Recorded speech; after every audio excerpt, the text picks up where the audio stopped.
Timoteyo wa kabiri ibice ni 3:15 turavuga ngo ivyanditswe byera byose byahumetswe n'Imana kandi bigira umumaro wo kwigisha umuntu no kumwemeza ibyaha bye no kumutunganya no kumuhanira gukiranuka.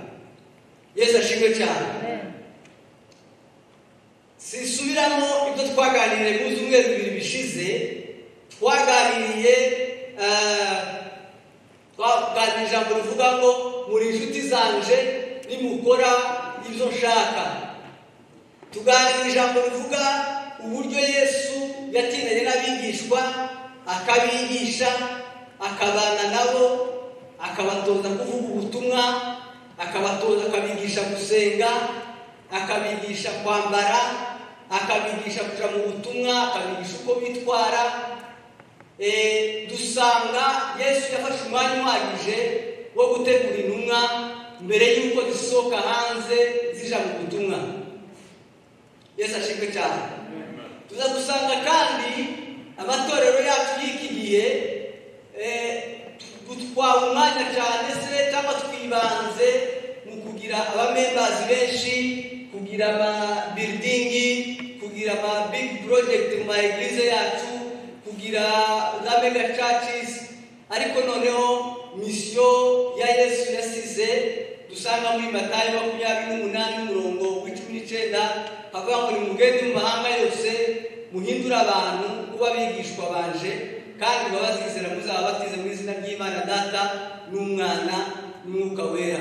Dusanga twebwe itorero rya none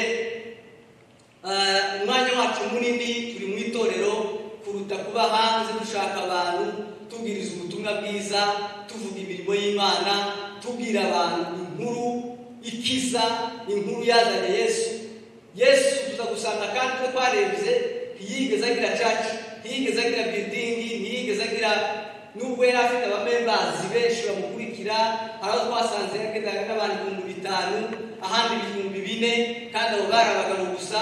Ariko Yesu ntacyo byari bimubwiye, mission yiwe kwari kuvuga ubutumwa gusa. Turavuga ngo biradukwiye yuko natwe dusohoka tukagenda tukaja hanze tujanye inkuru nziza.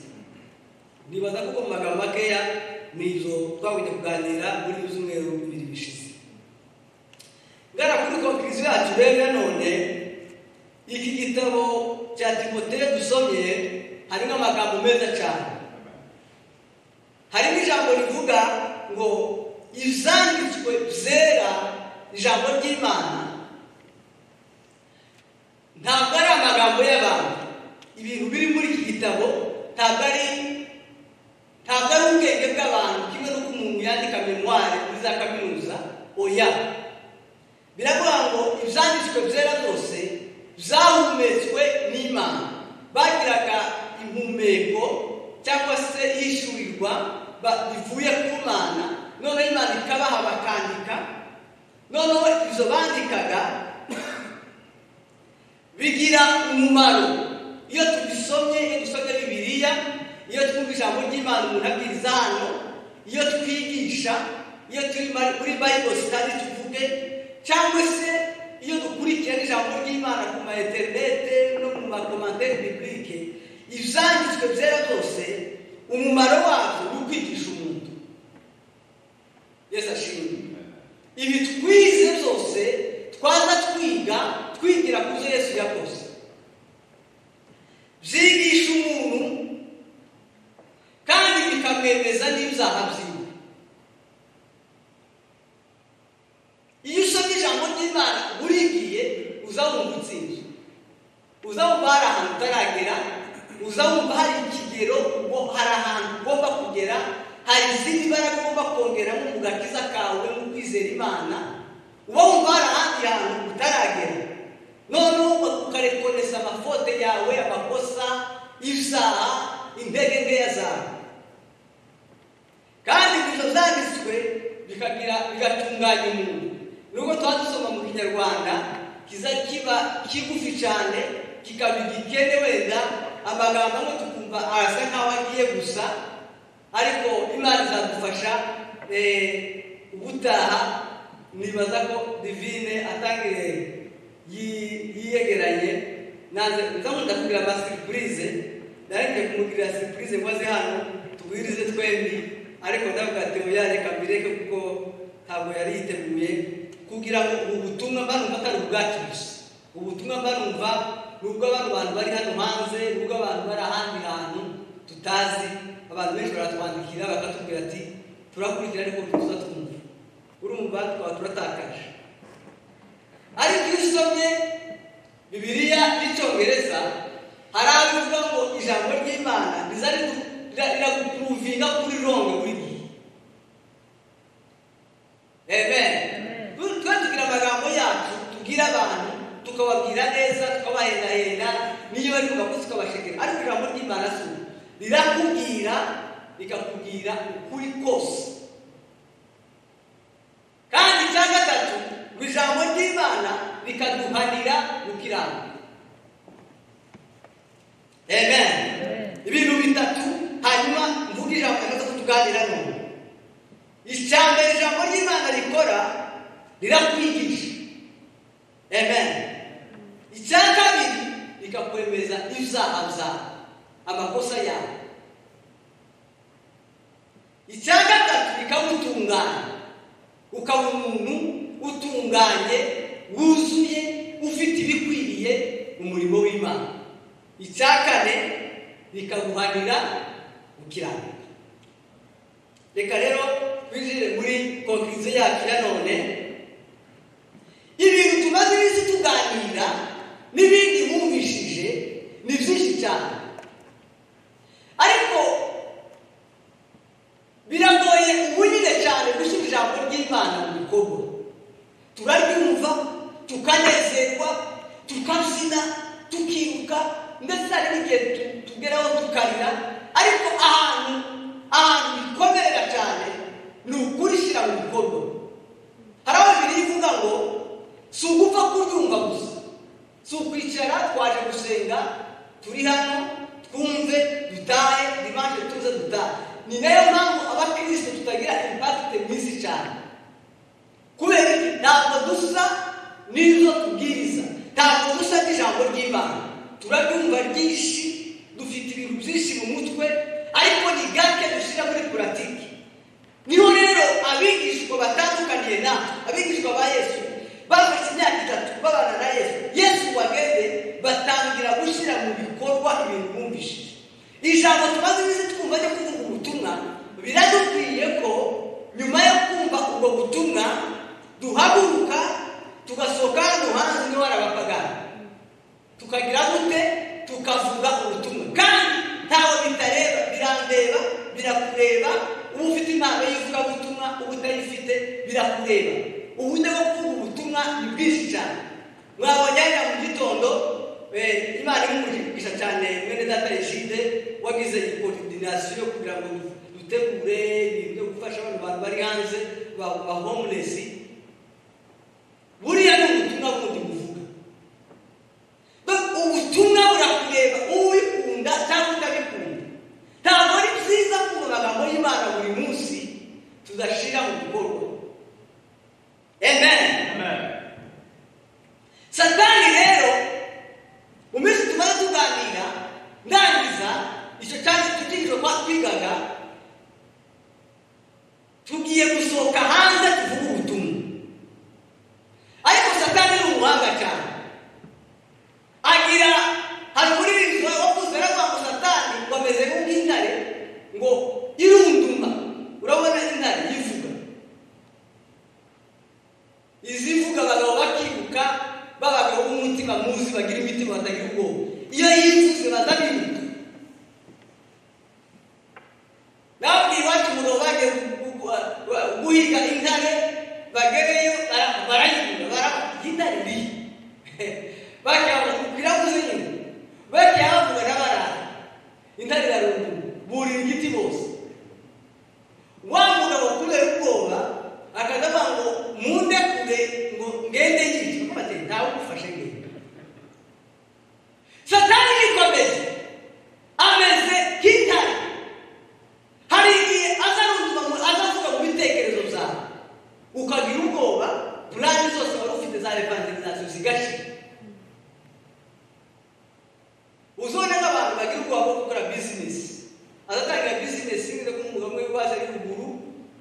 agurisha inka ari mu nzu yicaye arayigurisha ku bitekerezo, ayijana ku isoko barayigura, aragenda ararangura ubuvira, azana ibintu mu minembwe ngo abizane, mu mutwe aricaye mu nzu, ngo abigeze mu nzu aracuruza, birahomba birashira, yamara yicura afata ndahuse singicuruje.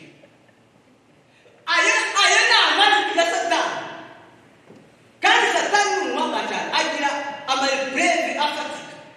Reba kanaka yarananiwe, wowe ushaka kuba umumisiyoneri, reba abamisiyoneri bakoze, reba abandi barapfuye, reba abavanere bavuga ubutumwa bagira, nta vanere bagira, reba no mu ijambo ry'Imana barapfuye, reba n'inzererezi, reba teroriza mu mutwe wicaye mu rugo iwawe warabuzuye umwuka w'Imana kamate nzaguma nkizwe zose zo gusenga dimanche, ariko uza gusohoka hano hanze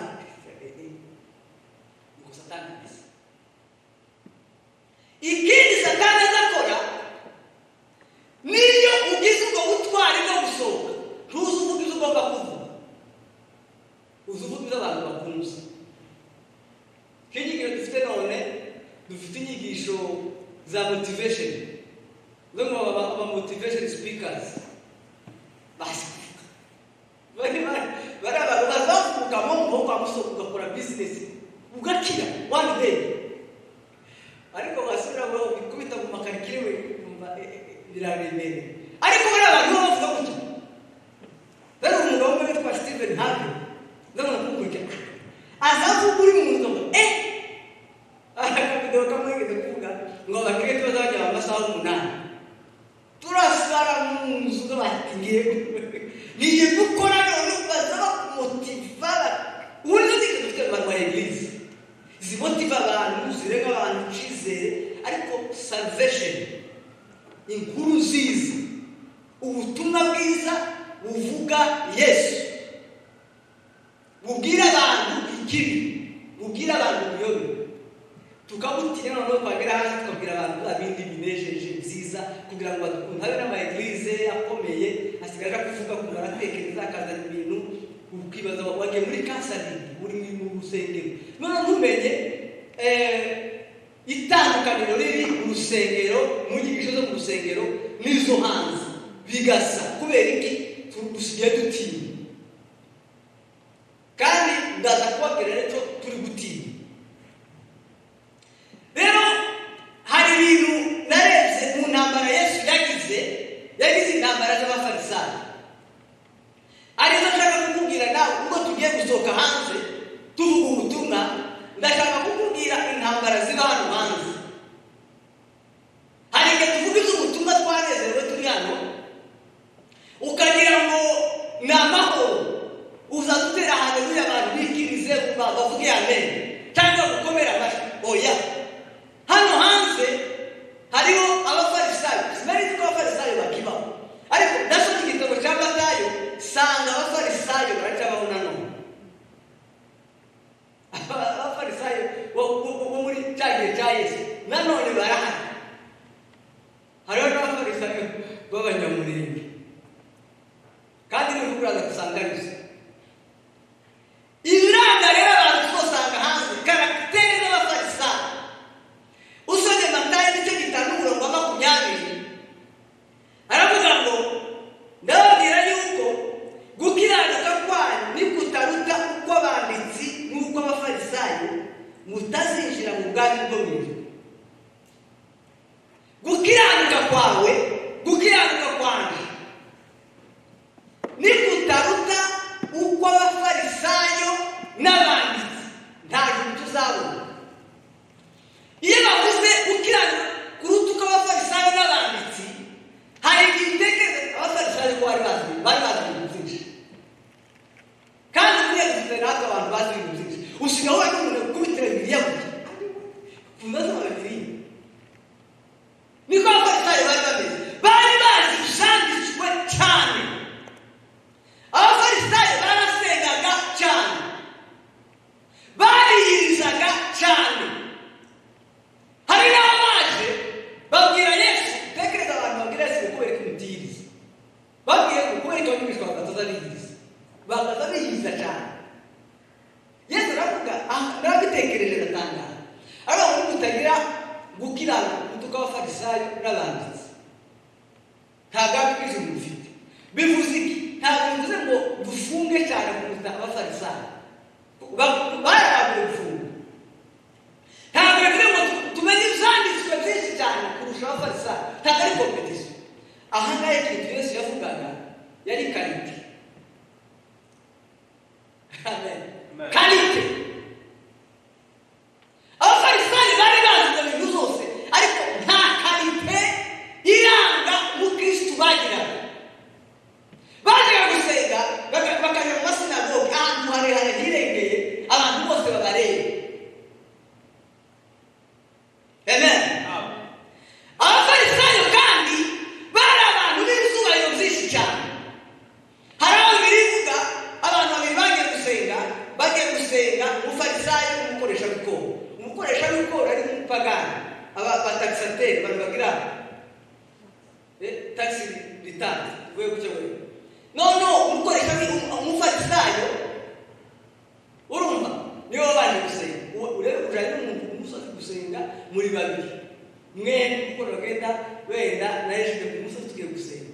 Wa mufarisayo arasenga aravuga ngo Mana nguranze. Abafarisayo bari bazi ibyanditswe cyane, aravuga ati Mana nguranze kandi urabizi yuko nzaniriza buri cyumweru. Birizaga buri cyumweru. Tekereza abantu. Kandi urabizi nzatanga n'icyacu. Kuko abafarisayo bujuje ibintu tureberaho mu isi. Kwiriza biragora, gutanga icyacu nazo biragora. Barabikoraga. Ariko ikintu cyanangaje aravuga ngo kandi urabizi kuko ndahwanye n'uyu wacu twazanye. Uyu muntu wajyanye n'umuntu w'umupagani gusenga, urabizi ndahwanye n'uyu wacu twazanye. Mana urabizi kabisa. Uwo ni Yesu wababwira wamukoresha ariko umwanya uragira wo gusenga. Aravuga ngo Mana yigirayo aho wamukoresha yagasenga. Aravuga ngo Mana urabizi ko ndi umunyantegeke, ngo ntibinakwiriye ko negera, ntibinakwiriye ko mwangara imbere yawe muvuge umbabare. Yesu aravuga ngo ndababwiriza ukuri yuko umuntu wavuye aho ngaho atsindishirijwe ikinyarwanda cyangwa se amasengesho ye yumvikanye niba wamukoresha w'ikoro, niba wamupagani. Kubera yaciye bugufi mu mutima we. Abafarisayo buri gihe bahora hejuru gusa. Yesu rero aravuga ngo nimutagira ukwize, uyu mukoresha w'ikoro yagize kwizera kuruta umufarisayo. Yesu yavugaga karite y'ubukirisitu. Urasenga, uruzuzwa, urerekwa, ukora ibitangaza hano hanze. Umuntu uraho komplike, ugoye muri karitsiye, ugoye abantu, ushwanyije ahantu hose ugeze ni stress. Yesu yavugaga karite. Ntabwo yavugaga umenye ibyanditswe byinshi, umenye kubikora, utanga amaturo menshi. Oya! Ariko nyine yagize ati umukirisitu mwiza n'utanga icyacu n'uwiyiriza n'ibi. Iyo ni karite, karagiteri iranga umufarisayo. Kindi kandi Yesu yavuze muri Matayo 3:9, yaravuze ngo izigisho ndagaragaza kuvuga bike umwanya wacu kandi ukoresha neza. Aravuga ngo ntimukibwire muti dufite Aburahamu niwe sogokuruza. Ndababwira yuko Imana ibasha guhindurira Aburahamu abana muri aya maguru. Muri Matayo 3:9 abafarisayo bahoraga birata Aburahamu, bagahora bavuga ati twebwe turi abana ba Aburahamu uje. Ubu dufite abana bameze gutya hano hanze ko ndavuga tuzokuza izo bintu. Intambara Yesu yahuye nayo igoye cyane. Tiyahuye n'intambara y'abasadukayo ndavuga imizera. Tiyahuye n'intambara y'abantu barameze nka ba Herode. Oya, Yesu nawe n'intambara ikomeye y'abafarisayo. Bavuga ngo twebwe uyu uvuye umwanya Yosefu, twe turi abana ba Aburahamu. Ubu nyine turirata abantu bakomeye, twebwe turirata abakomeye, turirata amatorero yacu, turirata abapasiteri bacu bakomeye. Yesu ndashaka kubabwira, ushaka usengera muri inde, ushaka kuba umwana wa Aburahamu,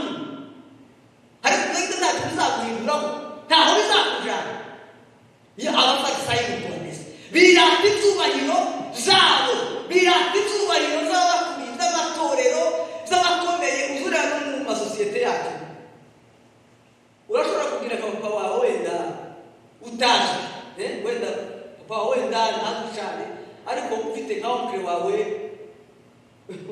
uzwi cyane ukavuga ukabwira nk'umuntu mwahura ukamubwira se ati ntabwo namumenya ugahita ati onkle wanjye yitwa uvugo okay baranyura noneho ukagira ukaba stress noneho ugaruka ati papa ni ntabwo yituga onkle wawe ati nawe ni papa takibazo abafarisayo birataga izuba hano hanze igihe cyose tuzahaguruka tukarira mu butumwa tuzahura n'izi karagitere z'abafarisayo. Amen.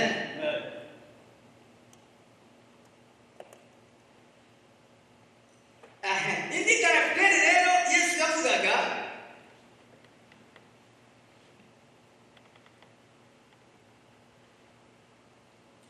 Yesu kagisoma muri Matayo ibice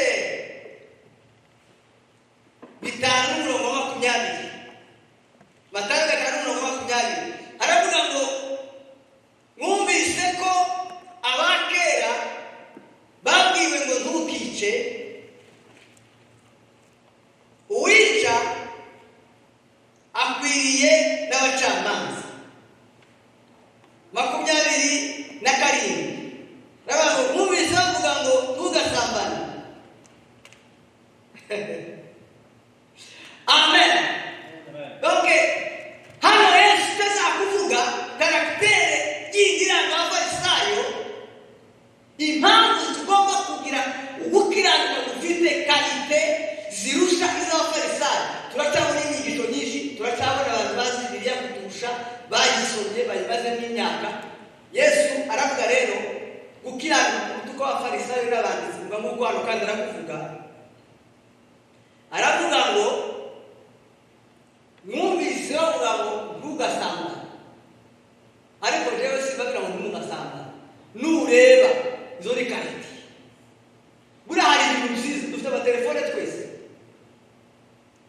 ariko ziratandukanye hari n'iza fake kandi nazo iyo ubonye gutya ubona ni iPhone cyangwa se Samsung ariko harimo na fake twara muri Afurika twarazitunze cyane kuko uyu muntu atunga iPhone kugira ngo ni iPhone ariko ni igifu ni iri fake ariko karite irahenze telefone za karite zirahenze fake ashobora kuba $100 cyangwa $200 original nziza ikagura $1,000 Yesu aravuga ngo abafarisayo barababwiye ngo ntimugasambane ariko rero ndababwira ngo ntimukifuza.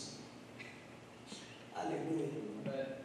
Kuko hano hano tuzavuga ngo jewe ntaza ko ndabwira tujya kujya muri pratique. Amen.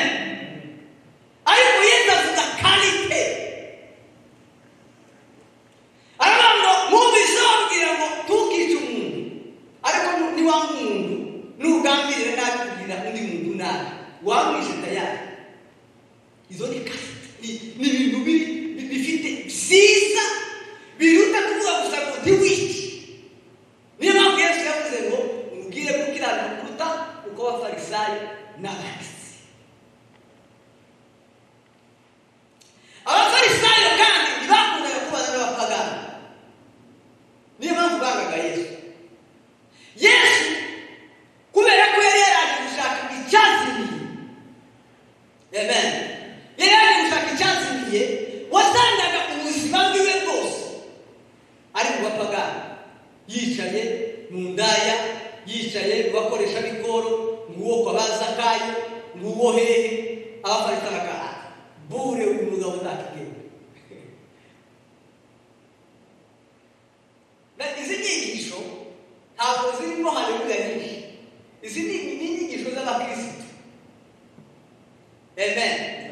Mwene babwire ntacyo bimaze kunezerwa cyane gukora imirimo myinshi tudakiranutse. Niba buriya ijambo ryo gusoma Bibiliya niyo mpamvu twataka ngo ijambo ry'Imana rigira umumaro wo kwigisha umuntu. Iyo usoma Bibiliya usugira ngo n'abandi yayindi ariko ni wowe bihayindi. Buri iyo tugiye bivuga ngo nitugera mu ijuru ngo hari abeza zo kugira ngo simbazi bamubwire ngo intaguzi jewe nabwirizaga mu izina ryawe nakoraga ibitangaza mu izina ryawe naratura nagiraga gute Yesu akubwira ati simbi uku Yesu tazi yuko amaniti cyane tazi zayo azi umukristo ibi byose byagize amadini nini Yesu ntazazi yewe n'ubwerere ntacyo bivuga ikindazi azi umuntu buriya hari igihe idini ritushuka rikatubesha ukumva uri mu kivunge cy'abantu ukagira ngo nimugerayo ngo muzogera muri myuka bari gucaka cyangwa muzogera mu rugo nko mu ijuru ndijewe n'umugore waje n'abana oya nijewe gusa niba Yesu yavugaga akabwira umuntu umwe ku giti cye abafarisayo bakozwaga bapagani tubabwire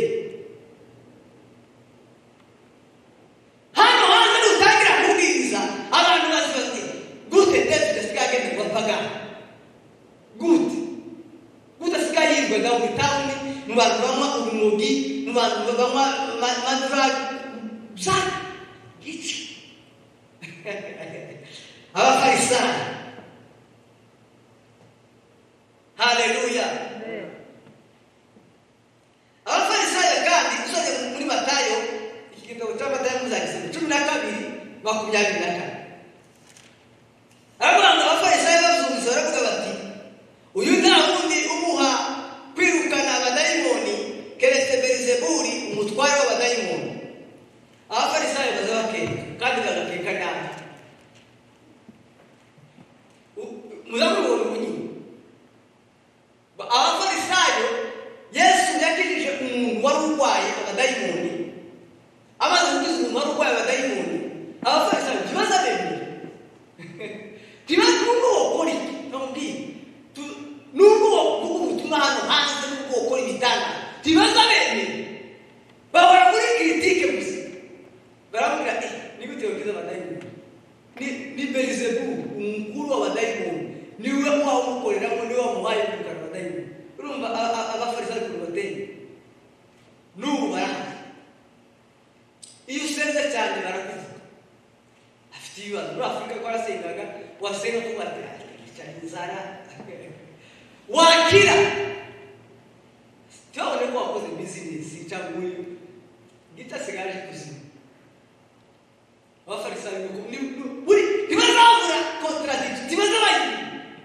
wambara neza cyane wabereka yica akasigaye irata siyo mubonye ufite imaje uzi ushaka wambara nabi utamuzi none iki ukirangije abafarisayo sinari ko no muri iki gihe cyacu abafarisayo bahari nuko bameze tibaza takintu ntabaza urizira Yesu akije umuntu Yesu mwana w'Imana uvuye mu ijuru wambaye ubwiza Yesu wazuye Lazaro kwirukana umudayimoni karakakora barangira ni Belizebuli wamukoreramo abo tuzabasanga hano hanze haleluya kandi ko bavuga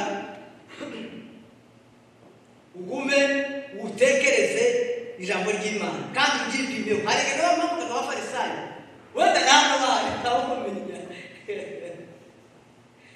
haleluya hari ikindi kintu cyadanganye maze Bibiliya abafarisayo ntabwo bakunda imiryango yabo Matayo 15:5 ariko mwebweho muravuga muti umuntu wese ubwira se cyangwa nyina ati icyo najyaga kugufashisha nagituye Imana umeze atyo nta hatwa kubaha se cyangwa nyina Matayo 15:5 abafarisayo kandi kibaranga bazarigira abantu b'abanyamwuka cyane nyina na se barapfuye ubukene burabishe ujewe umugezi ndivuga butumwa ngo ndari kugwa amafaranga ariko ndivuga butumwa Yesu yarabivuze hano wabaye munyedi ngo ndari kugwa amafaranga ariko ngo mufite mission ngo tujye muri missiology Yesu yarabivuze hano umuryango wawe ugomba kuwitaho 100%. Bara abanyedini bashaka kugaragara. Musajya muri Timoteyo wa mbere igice cya 5 umurongo wa 8. Ibi ni ibintu by'urugo muza cyane. Timoteyo wa mbere igice cya 5 umurongo wa 8. Ariko niba umuntu adatungabe cyangwa cyane cyane aho mu rugo rwe aba yihakanye ibyizerwa kandi ababaye muri hanyuma y'utizeye. Abafarisayo nuko bari bameze. Bari abantu bakunda apparence extérieure. Ubu niko tumeze. Uhuye nawe urenze nawe inyuma unameze aragaragara neza. Nabwe biziki ntabwo zirimo za haleluya nyinshi. N'inyigisho zikora tumura tw'abantu. Buri umwe karumvise urahandi uzagumuzana umwe agenda yumva kandi wumvira ijambo ry'Imana guhinduka. Bakundaga kugaragara hari inyuma. Urabona turwana buri gihe turwana duhisha amakosa yacu. Buri gihe tukarwana tuganisha amafuti yacu. Niwo ubuzima bw'abantu bwose. Uriya hari umuntu wese gusenga ko Imana nimwe kuzayerekwa azareba ibintu. Ayishurirwe amenye David yiriwe iyo yaraye biki Imana y'amateka. Ibi bintu ntabwo wabishobora. Atoya keneye kuzanerekwa ndebe Imana mu gift. None yasenga gutya akabona amafoto yose abantu gusenga bose aje gusana. Ko uyu bapangiri uriwe muri ibi bagambira ibi uyu yaraye muri Imana twaragiye gusana. Tuba muri monde yo guhisha amafoto ya buri munsi. Izi nyigisho ntabwo zikunda kwigishwa cyane mu mbabarire. Ariko tugomba kwigisha inyigisho ziri genuine, inyigisho ziri biblique. Abafarisayo nuko barwanaga gusa no kugaragara hanze inyuma. Iyi ndani yarapfuye n'umuntu ufite amakosa depression yarananiwe. Ariko yagera mu bantu gutya. Nubona no mu bazungu bagaseka baba mu bintu umuntu aba mu isi mu yindi monde. Abafarisayo bahoraga gusa barwana kuri apparence extérieure. Sinshaka ibindi abantu ntabwo bazi ko bazi ko ndetse n'umwana mwiza n'umuntu mwiza azavuga neza akunda abantu ariko indani nibera misi yacu. Abafarisayo nuko bari niyo bangaga Yesu yavuzaga ibintu zose mu mazina. Igisebe nukugitondeka bakakwitamo imikasi bakakwitega amapanga kikaba amaraso bashyira akavamo. Igisebe bakakimenamo alukoro umuti kikuma. Ariko iki kizatuzungu nugushikuba nawe tuvuta gusa. Haleluya, Yesu ashimwe cyane. Yesu aragukunda. Bene data turi mu rugendo rujya mu ijuru. Ntutinye ntugire ubwoba. Nditumwe rurizo gusa turamotiva abantu gusa. Ariko abantu none bakaja kwito kivumi n'abagani bakabona natandukanye byacu nabo kubona ibisanzwe. Yugo tujaje nanjye ndashobora kuza kaza kajya gusengero nawe. Ni ibintu bisa n'ibitandukaniro no mu kazi meze ngabo no muri kahise n'ibintu bimwe. No. Mureke tugaragaze batwe ubewe neza karakteri yawe yose uyisore hanze. Ubuzima bw'abantu buzana icyatumye isi yiduka n'abantu bubahaga Yesu babonaga ko bagati yabonaga ariyo uko yavuye mu ntige zayiduka n'umunsi n'umwe. Reka ndangize. Haleluya. Amen. Abafarisayo rero ikindi cyabaranga ari ubujyanye. Luka 12 umurongo wa 1. Haleluya. Aravuga muri icyo gihe abantu ibihumbi byinshi bateraniye bari ndetse bigezaho bakandagira. Nuko abwira abigishwa be ati mubanze mwirinde umusemburo w'abafarisayo ariwo buryarya. Bibiliya y'Icyongereza iravuga ngo hypocrite. Abahypocrite. Uburyarya ni nabwo hypocrisy. Umuntu umeze gutyo ririya jambo hypocrite riba mu jambo y'Ikigiriki bivuga acteur. Ariko Yesu. Amen. Yesu yari umunyabwenge kabisa. Yesu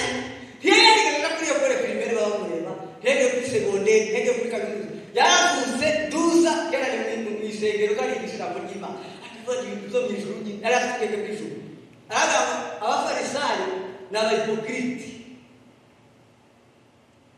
Hipokrite iryo jambo ry'ikigiriki ntabwo ari icyongereza, riva mu kigiriki rivuga acteur. Abantu b'uburyo turi ba acteur. Urabona ba acteur bo mu mabuga bazaba batinda ibintu byo gukina, bazaba bakina aba acteur, uzabona ba acteur ibiriya bintu nari nzi muri Afurika tukiri abana, nabonaga muvi ningera muri Amerika zori babakinyi mu bwoko bita building ikubiti hasi, ukuntu amamodoka atibuka, ukuntu babira hejuru baguruka, ni baraki kwakitinga ntabwo babarije tumubizi. Yesu utekereza Yesu umugani yawe abafarisayo ni abacteur. No musenge bitanu bakitinga katano haleluya katinga kakabute twasoka hano ni wa wundi abe. Yesu aravuga mwirinde umusemburo w'abafarisayo, mwirinde kwakitinga, mwirinde ibyo kwakitingano, ntabwo ari movies, ntabwo ari movie. Niba jewe nasi nibyo cyanditswe sanga nanje urebye neza wo kwisanga umufarisayo, hari byinshi nasanga wo kwisanga nawe umufarisayo waho kugira ngo uracahagaze mu buntu bw'Imana. Bene data rero ni birebire, ariko reka turangirizaho kuko inyigisho z'abafarisayo ni nyinshi, bafite karagiteri zigera kuri 55. Amen. Abafarisayo tubaza bashima twabivuze Matayo 24:5 haraho nasize aravuga ngo ariko abatanzi bakuru n'abanditsi babonye ibitangaza akoze n'abana bavugiye mu rusengero amajwi arenga bati Hozana mwene Dawidi, bararakara. Yesu yarakoze ibitangaza, noneho mu rusengero abantu bararirimba, abana baravuga ngo Hozana Hozana Hozana Hozana, umunezero uri mu rusengero. Abafarisayo bararakara, abantu bazabarakara ko twanezerewe. Ntimubizi se ukanezerwa abantu bakara bakabaza n'umunezero wagize gusa. Niba kubaza n'umuntu reka ndangize izi nyigisho narazisomye icyumweru ndatangara n'abandi n'umuntu bishogenda gasirimba cyane, gasirimba kabisa. Urabona umunezero w'isirimba uteye ukwawo. Rero ni iminezero yose, umunezero nyawo hata uyu wenda umunezero nyawo ntabwo hari igihe unaniwe kukontorora. Iyo umuntu anezerewe igihe ahita arira mu bantu emotion ntabwo ari umuntu ariko bari kunaseba kuko ahita arira, ushobora kukontorora umunezero. Ntabwo hari igihe uhita ugukoresha ibintu. Amen. Iminezero ni igihe unezero ukaniriza. Urabona hari kunezero ukaniriza nk'umuntu muri kumwe akaba noneho bibaje abaye gute horiye nazinaga kishuka kagira gute. Noneho umudamu twabanaga aragateye uzusebya wa atuzusebya tikuriya uba wigira gute ngaho urusengero urinjiye kero nezero umunezero ko twavuye hano ntafite ati baneze none ngire gute baneze. Abafarisayo kibazo ko umunezero w'abana none ndashaka umusengero nise akuzusika n'ubise hakuko wopfa none ninezerwa kimari kibazo atoya. Abafarisayo Yesu yakijije abantu akora ibitangaza, abantu baranezerwa, abandi ngo bararirimba ngo Hozana Hozana, ngo abafarisayo bararakara mu rusengero kandi iyo bari bazi cyanditswe. Bene rero tureke mbabwire, mureke dukizwe, tureke kugira pretending. Abana numva ko akabana bazavuga ibintu bikomeye Imana. I'm just pretend. Tugashaka kugaragara neza ariko ubwo we waba mbere tugufasha mwene muzu y'Imana sanga Yesu abo bantu hanze barara umuntu uragenda kugira ngo Yesu ndamuzi ukahita uri twamubwira hagati akubwira n'ibyanditswe akakubwira n'ibipande utazi akamenera kubisobanura ariko ni fake, nta kalite y'Umukristo afite. Bavuga dusenga Imana. Hallelujah.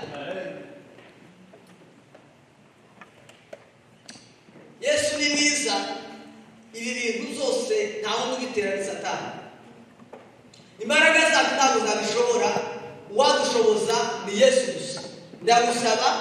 Ndagusaba kugira ngo tugire ibihe byo gusenga. Igihe cyose tuzagira umwanya wo gusenga no kubana n'Imana, uzasanga waratsinze bya bintu byakunaniraga, byabiteye ubwoba, bya bintu bikomeye, warabitsinze, warabinaniye, uri umuntu uri ku kigero. Bibiliya ivuga ngo ijambo ry'Imana rigira umumaro wo kwigisha umuntu, kumukosora, kumutunganya no kumwemeza ibyaha. Haleluya. Reka dusenge Imana. Wowe wenyine uri urabizi biravuze byose. Urabizi niba uri umufarisayo cyangwa niba utari umufarisayo. Wowe urabizi. Mureke dusenge Imana itugira abantu kubwije ukuri, isi zatureba yizere. Bana yacu, Mana nziza, ubugingo budashira, Kristo wera. Iri ni ijambo ryawe ryahumetswe nawe. Ibi ni ibyanditswe byera wahumekeye mu banditsi barandika.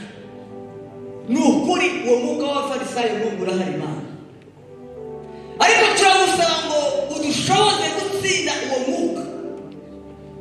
Umwuka wo kwishyira hejuru, umwuka wo kwanga abandi, umwuka uca imanza, umwuka wo kwiyumva, umwuka wo kugaragara turi beza ariko indani turimva nk'uko wavuze.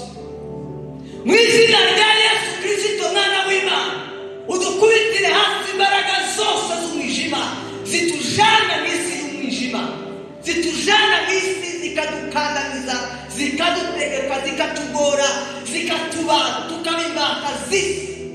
Turasaba kugira ngo tugaragare kuko ushaka kandi dukore kuko ushaka, kuko ubushake bwawe nuko dusa nawe. Ndagushimiye Kristo wera, icyubahiro kibi cyawe mu ijuru no mu isi. Amen. Murakoze cyane, mwakwiyicarira.